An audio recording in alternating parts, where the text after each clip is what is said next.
لقد كان لكم في رسول الله أسوة حسنة لمن كان يرجو الله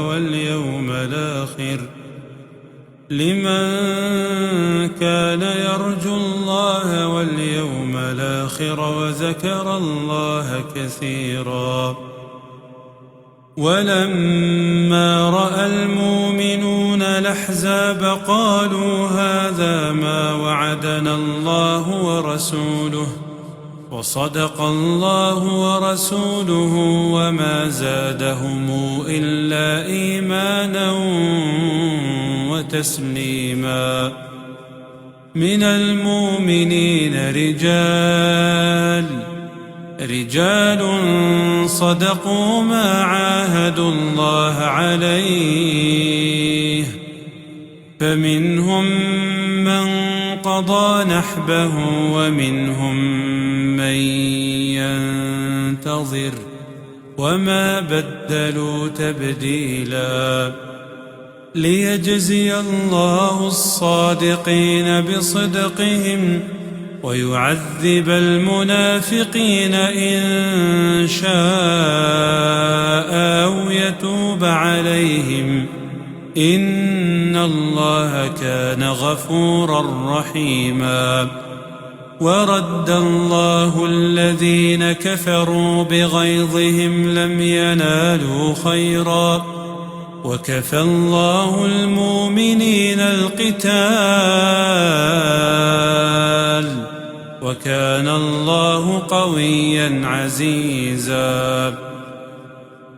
وأنزل الذين ظاهروهم من أهل الكتاب من صياصيهم وقذف في قلوبهم الرعب، فريقا تقتلون وتاسرون فريقا.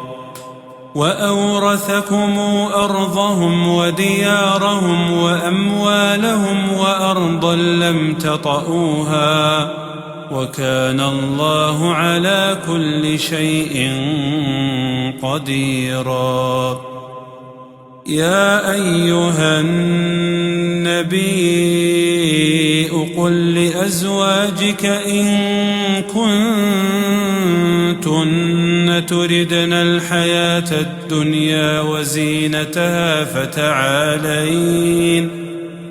فتعالين أمتعكن وأسرحكن سراحا جميلا. وإن كنتن تردن الله ورسوله والدار الآخرة فإن الله أعد للمحسنات منكن أجرا عظيما. يا نساء النبي من يات منكن بفاحشة مبينة يضاعف لها العذاب ضعفين وكان ذلك على الله يسيرا. ومن يقنت منكن لله ورسوله وتعمل صالحا نوتها أجرها مرتين وأعتدنا لها رزقا كريما. يا نساء النبي لستن كأحد من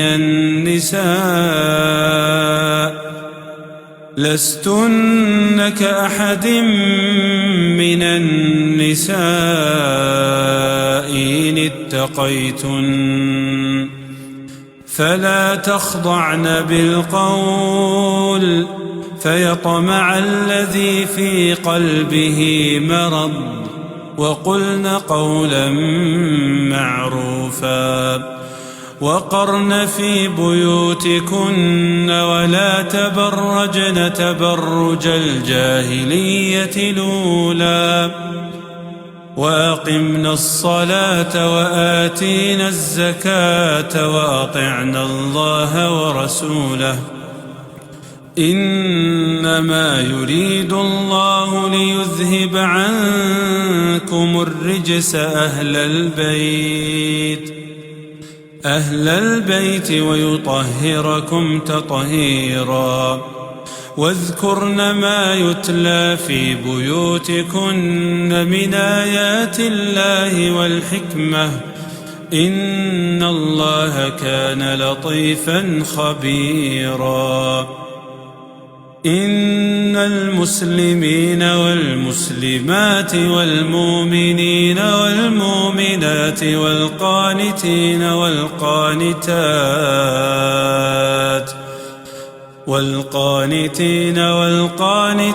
والصادقين والصادقات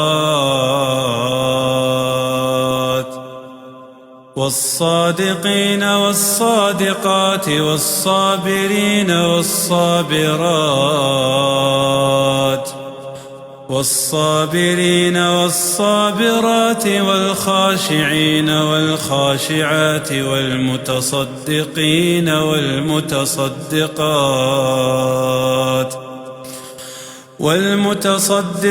والمتصدقات والصائمين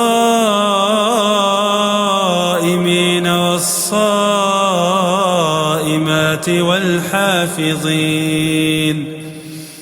والحافظين فروجهم والحافظات والذاكرين الله كثيرا والذاكرات